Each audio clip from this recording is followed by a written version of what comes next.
حضرت عمرو بن حویس حضرت ابو بکر صدیق رضی اللہ تعالیٰ عنہ سے روایت کرتے ہیں کہ انہوں نے بیان کیا کہ رسول اللہ صلی اللہ علیہ وآلہ وسلم نے فرمایا کہ دجال روئے زمین کے ایک ایسے حصے سے نکلے گا جو مشرق میں واقع ہے اور جس کو خراسان کہا جاتا ہے۔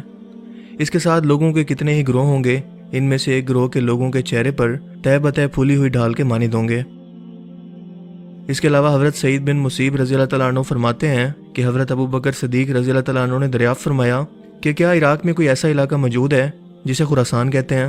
لوگوں نے کہا کہ جی ہاں۔ آپ نے فرمایا کہ دجال وہیں سے نکلے گا۔ دوستوں، یہاں عراق سے مراد سرزمین فارس ہے، یعنی ایران کی سرزمین۔ آج سے 1400 سال پہلے فارس کے اندر آج کے موجودہ دور کے عراق، ایران، آذربائیجان اور پاکستان کے علاقے بلوچستان کے بعض علاقے بھی شامل تھے، مثلاً مکران وغیرہ، اور اس وقت کا خراسان آج کے افغانستان، ایران اور بلوچستان کے بعض حصوں پر مشتمل تھا۔ اور حضرت ابو بکر صدیق نے انہی علاقوں سے دجال کے نکلنے کے بارے میں پیشن گوئی کی تھی کہ حضور پاک صلی اللہ علیہ وآلہ وسلم نے واضح طور پر فرمایا تھا کہ دجال خراسان کے علاقے سے نکلے گا۔ اس کے علاوہ حضرت اسحاق بن عبداللہ سے روایت ہے کہ حضرت انس بن مالک رضی اللہ تعالیٰ عنہ نے فرمایا کہ اصفہان کے 70,000 یہودی دجال کے پیروکار ہوں گے جن کے جسم پر سبز رنگ کی چادریں ہوں گی، یعنی دجال کے ساتھ ایک ایسا گروہ ہوگا جن کے چہرے پھولی ہوئی ڈھال کے مانند ہوں گے۔ اب یہاں پر دو سوال پیدا ہوتے ہیں کہ کیا ان کے چہرے ہی ایسے ہوں گے یا پھر انہوں نے چہرے پر کوئی ایسا ماسک پہنا ہوگا جس کی وجہ سے ان کے چہرے ایک پھولی ہوئی ڈھال کی مانند نظر آ رہے ہوں گے۔ خراسان کے اس لشکر کے بارے میں جو امام مہدی علیہ السلام کی حمایت کے لیے آئے گا، ہم پہلے کی ویڈیو کے اندر بات کر چکے ہیں۔ لہٰذا اگر امام مہدی کے اس لشکر کے آثار ہم پورے خراسان میں تلاش کریں تو وہ افغانستان کے اس حصے میں نظر آتے ہیں جہاں اس وقت پختون آبادی زیادہ ہے۔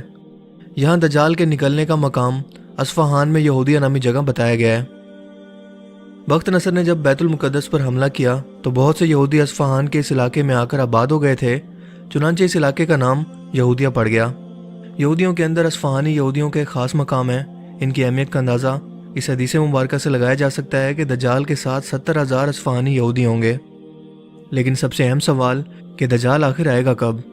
حضرت کعب رضی اللہ تعالیٰ عنہ فرماتے ہیں کہ جزیرہ عرب خرابی سے محفوظ رہے گا جب تک کہ آرمینیا خراب نہ ہو جائے، مصر خرابی سے محفوظ رہے گا جب تک جزیرہ عرب خراب نہ ہو جائے، اور کوفہ خرابی سے محفوظ رہے گا جب تک کہ مصر خراب نہ ہو جائے، اور جنگ عظیم اس وقت تک نہیں ہوگی جب تک کہ کوفہ خراب نہ ہو جائے، اور دجال اس وقت تک نہیں آئے گا جب تک کہ کفر کا شہر یعنی اسرائیل فتح نہ ہو جائے۔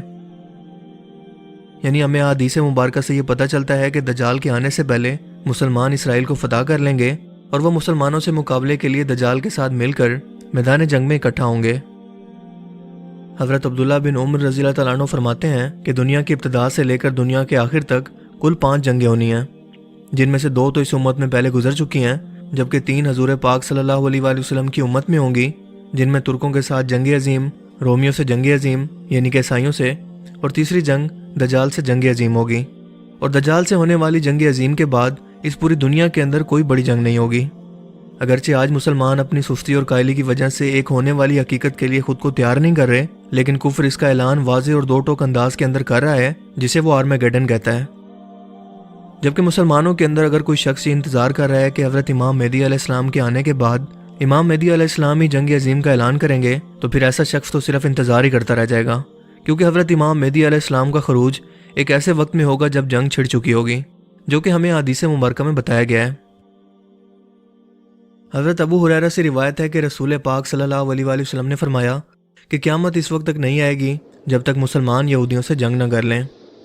چنانچہ اس لڑائی میں مسلمان تمام یہودیوں کو قتل کریں گے، یہاں تک کہ یہودی پتھر اور درخت کے پیچھے چھپ جائیں گے، تو پھر پتھر اور درخت یوں پکار کر کہے گا، اے مسلمان، اے اللہ کے بندے، ادھر آ، میرے پیچھے یہودی چھپا بیٹھا ہے، اس کو مار ڈال۔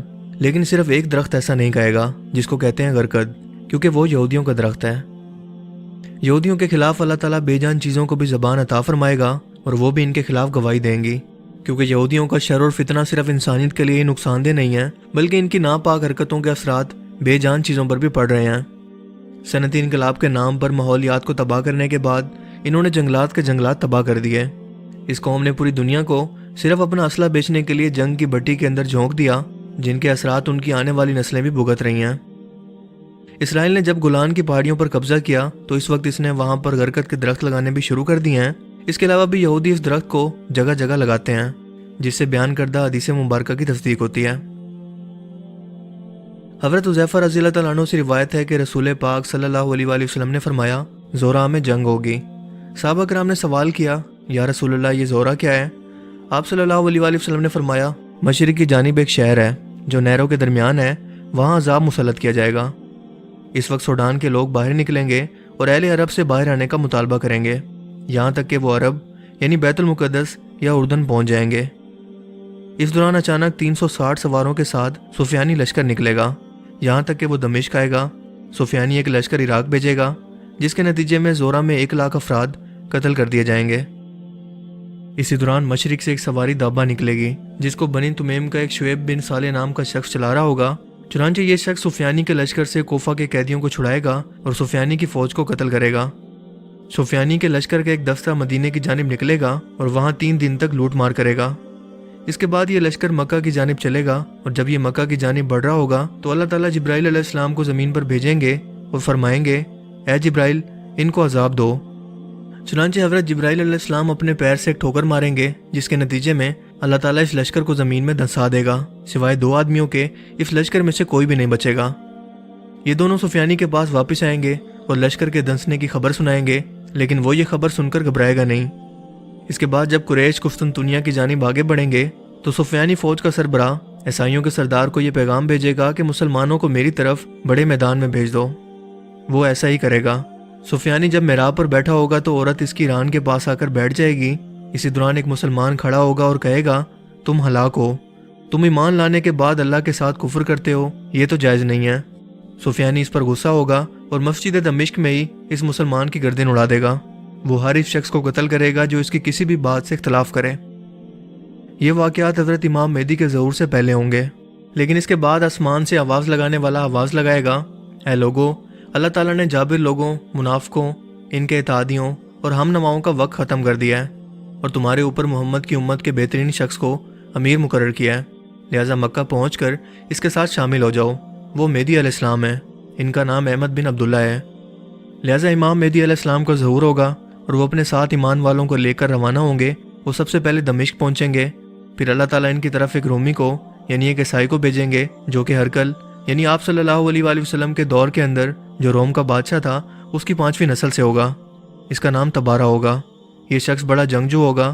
مسلمان اس سے 7 سال کے لیے صلح کر لیں گے، لیکن یہ شخص صلح کا معاہدہ پہلے ہی توڑ دے گا، لہٰذا مسلمان اس سے جنگ کریں گے اور اس کے علاقے کو فتح کرنے کے بعد مال غنیمت حاصل کریں گے۔ لیکن اس کے بعد کے واقعات کا ذکر ہے کہ عیسائی مسلمانوں کے ساتھ دھوکہ کریں گے اور مسلمانوں کی ایک بہت بڑی جماعت اس دھوکے کے نتیجے میں ختم ہو جائے گی۔ اس کے بعد تقریباً 9 مہینے کا وقت، جس کو عورت کی مدت حمل کے برابر کا وقت کہا گیا ہے، مسلمان دوبارہ تیاری کریں گے اور ان کفار کے خلاف اکٹھا ہوں گے جو کل 8 جھنڈوں کے نیچے ایک اپنا بہت بڑا گٹھ جوڑ بنا کر مسلمانوں کے مقابلے کے لیے آئیں گے۔ مسلمان قسطنطنیہ میں داخل ہو جائیں گے، اس کے بعد روم کو فتح کریں گے یعنی عیسائیوں پر غلبہ حاصل کریں گے۔ ان جنگوں کے بارے میں بیان ہوتا ہے کہ مسلمان یہاں پر 4 لاکھ کافروں کو قتل کریں گے۔ مسلمان اس وقت سونے اور جواہرات کا بڑا خزانہ نکال رہے ہوں گے اور وہ دارالبلات میں موجود ہوں گے، جسے آج کے دور کے اندر آپ وائٹ ہاؤس کہہ سکتے ہیں۔ اللہ کے رسول سے پوچھا گیا کہ یہ دارالبلات کیا ہے؟ آپ صلی اللہ علیہ وآلہ وسلم نے فرمایا بادشاہ کا محل۔ تم وہاں پر 1 سال تک رہو گے، وہاں مسجد تعمیر کرو گے، پھر اس کے بعد وہاں سے سفر شروع کرو گے اور ایک ایسے شہر میں آؤ گے جس کو قدماریہ کہتے ہیں۔ تم ابھی خزانے تقسیم کر رہے ہوگے کہ ابھی اعلان ہوگا کہ دجال نے تمہاری غیر موجودگی کے اندر تمہارے گھروں میں حملہ کر دیا ہے، لیکن یہ خبر جھوٹی ہوگی۔ لیکن یہ خبر سن کر تم مکہ کے مقام پر، جو کہ حیفا کے قریب اسرائیل کا شہر ہے، وہاں سے 1000 کشتیوں میں سوار ہو کر اردن سے گزرو گے۔ تمہارے 4 لشکر ہوں گے، ایک مشرق والوں کا، دوسرا مغرب والوں کا، تیسرا شام والوں کا اور چوتھا اہل حجاز کا، یعنی تم متحد ہو چکے ہوگے، بالکل ایسے ہی جیسے ایک ہی باپ کی اولاد ہو۔ اللہ تعالیٰ تمہارے اندر سے کینہ اور بغض کو ختم کر دے گا، لہٰذا تم جہازوں میں سوار ہو کر عکا سے روم کی جانب روانہ ہوگے۔ ہوا تمہارے تابع کر دی جائے گی، بالکل ایسے ہی جیسے حضرت سلیمان علیہ السلام کے تابع تھی۔ تم فوراً سے پہلے روم پہنچ جاؤ گے۔ جب تم روم کے شہر کے باہر قیام کرو گے تو رومیوں کا یعنی عیسائیوں کا ایک بہت بڑا راہب جو صاحب کتاب ہوگا، جو آج کے دور کے اندر غالباً ویٹیکن شہر کا پوپ ہوگا، تمہارے پاس آئے گا اور پوچھے گا تمہارا امیر کہاں ہے؟ ان کو مسلمانوں کے امیر سے ملوایا جائے گا۔ چنانچہ وہ راہب ان کے پاس بیٹھ جائے گا اور ان سے اللہ تعالیٰ کی صفت، فرشتوں کی صفت، جنت اور جہنم کی صفت، حضرت آدم علیہ السلام اور انبیاء کرام کی صفت کے بارے میں سوال کرتے ہوئے حضرت موسیٰ علیہ السلام اور حضرت عیسیٰ علیہ السلام کے سلسلے تک پہنچ جائے گا، اور جب مسلمانوں کے امیر اس کے تمام سوالوں کے تسلی بخش جواب دے دیں گے تو وہ کہے گا کہ میں گواہی دیتا ہوں کہ تمہارا مسلمانوں کا دین اللہ اور نبیوں والا دین ہے، اور اللہ تعالیٰ اس دین کے علاوہ کسی دین سے راضی نہیں ہے۔ یہ سن کر راہب کچھ دیر کے لیے سجدے میں گر جائے گا، اس کے بعد کہے گا اس کے علاوہ میرا کوئی دین نہیں ہے، یہ وہی دین ہے جو موسیٰ علیہ السلام کا تھا، اور یہی وہ دین ہے جو عیسیٰ علیہ السلام پر اتارا گیا۔ اس کے بارے میں ہماری انجیل مقدس میں بھی درج ہے، اور ہمارے نبی محمد صلی اللہ علیہ وآلہ وسلم کے بارے میں بھی کہ وہ سرخ اونٹنی والے ہوں گے۔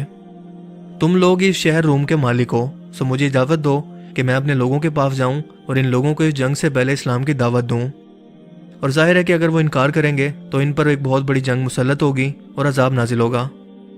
چنانچہ یہ راہب شہر کے اندر جائے گا اور شہر کے مرکزی دروازے پر پہنچ کر آواز لگائے گا، اے روم والو، تمہارے پاس اسماعیل ابن ابراہیم کی اولاد ہی ہے جس کا ذکر تورات اور انجیل میں موجود ہے۔ یہ وہی اولاد ہے جن کا نبی سرخ اونٹنی والا تھا، لہٰذا ان کی دعوت پر لبیک کہو اور ان کی اطاعت کر لو۔ راہب کے یہ الفاظ سن کر شہر والے غصے میں آ جائیں گے، اس راہب کی طرف دوڑیں گے اور اس کو قتل کر دیں گے۔ اللہ تعالیٰ اس کے فوراً بعد آسمان سے ایسی آگ بھیجے گا جو لوہے کے ستون کی مانند ہوگی، یہاں تک کہ یہ پورا شہر جل کر راکھ ہو جائے گا۔ مسلمانوں کے امیر المومنین کھڑے ہوں گے اور کہیں گے، لوگوں اس راہب کو شہید کر دیا گیا ہے۔ یہاں پر بہت بڑی جنگ ہوگی اور مسلمان 6 لاکھ کافروں کو قتل کریں گے۔